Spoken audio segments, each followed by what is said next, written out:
It started as a joke, or at least, that's what I told myself in that first moment. We were at a small family gathering, the kind where everyone smiles, laughs, and pretends life is perfect. My husband had been unusually quiet, sipping his drink and glancing at our newborn son with a mixture of pride and exhaustion.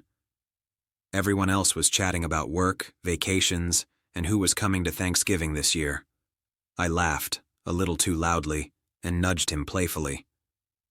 "You know," I said, smirking, "maybe the baby isn't yours." I expected him to roll his eyes, maybe laugh along. It had been a long night, the kind of moment where silly comments and teasing were part of normal conversation. But his expression, I'll never forget it. It started as confusion, an eyebrow raised, a pause in his breath. Then it shifted. Shock, hurt, anger, subtle but sharp, cutting through the noise of the party around us. For a fraction of a second, I realized I had gone too far. "Ooh. Excuse me?" he asked slowly, his voice calm, but with a dangerous edge. I laughed nervously. "I'm joking, babe. Don't take it seriously. It's a joke." He didn't laugh. He didn't even smile. His eyes were fixed on mine, searching, calculating. And then he said something that froze me in place.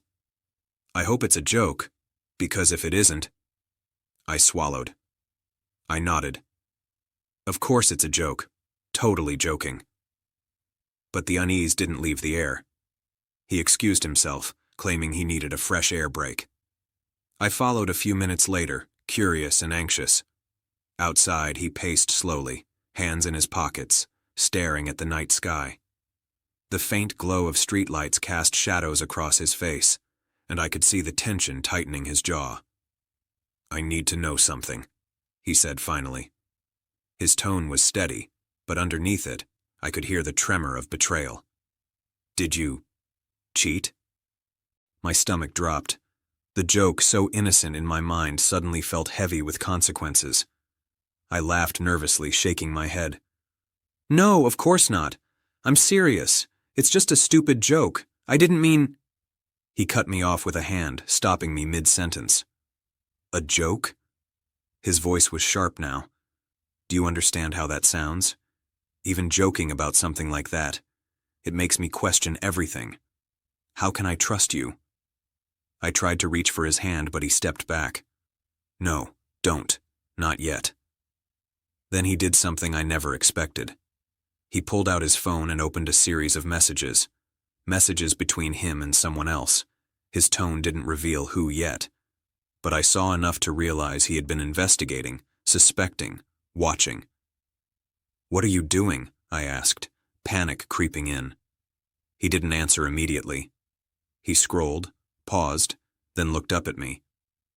I needed to be sure, before I reacted, before I made a mistake. I felt my heart pound. I tried to laugh it off, but the tension between us was thick, unyielding. Finally, he spoke again. "You need to be honest. Every detail. No more jokes, no more hiding, no more pretending." I nodded. "I swear, nothing's happened. I'm telling you the truth." He studied me for a long moment, eyes narrowing, searching for lies. Then he nodded slowly. "Good. Because the truth is all I have left. And if I can't trust that, then nothing matters." I realized then how fragile our relationship really was. One careless joke, a word said without thinking, and I had opened a door I hadn't meant to. It wasn't the joke itself. It was the shadow it cast, the suspicion it invited, the cracks it revealed in the foundation I thought was solid. That night, we sat in silence, holding our son between us.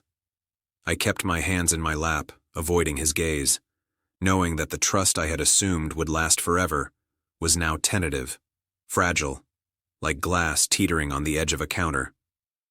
We didn't speak much after that. Words had become dangerous. Laughter had become weaponized. I watched him sleep later that night, exhaustion etched into his face, and I wondered if our bond could ever be the same. In the weeks that followed, things shifted. Every text, every glance, Every small interaction became charged with unspoken tension. He was distant, cautious, wary. I could feel the weight of my joke hanging between us, a silent reminder that even the smallest words could reveal hidden truths or fears. Eventually, we talked again, honestly this time, without jokes, without teasing. He told me how deeply that one line had cut him, how quickly it had shaken the trust he had in me, and I realized, with a sharp clarity, that trust is not a given. It is fragile, delicate, and once fractured, it takes more than words to repair. We rebuilt slowly, carefully. With boundaries, honesty, and transparency I hadn't known were necessary. Every interaction, every laugh, every conversation carried the weight of that night, but it also carried the potential to heal. That joke, the one line I thought was harmless, taught me something I'll never forget. Words have power. Intentions don't erase consequences. And even in love, one careless moment can expose cracks you didn't know existed. I never made that kind of joke again. And every time I see my husband's eyes, I remember that expression, the mix of shock, hurt, and fear. And I realize how quickly trust can vanish, and how hard it is to rebuild it once it's shaken. Sometimes, a single line can change everything. And that night, it almost did.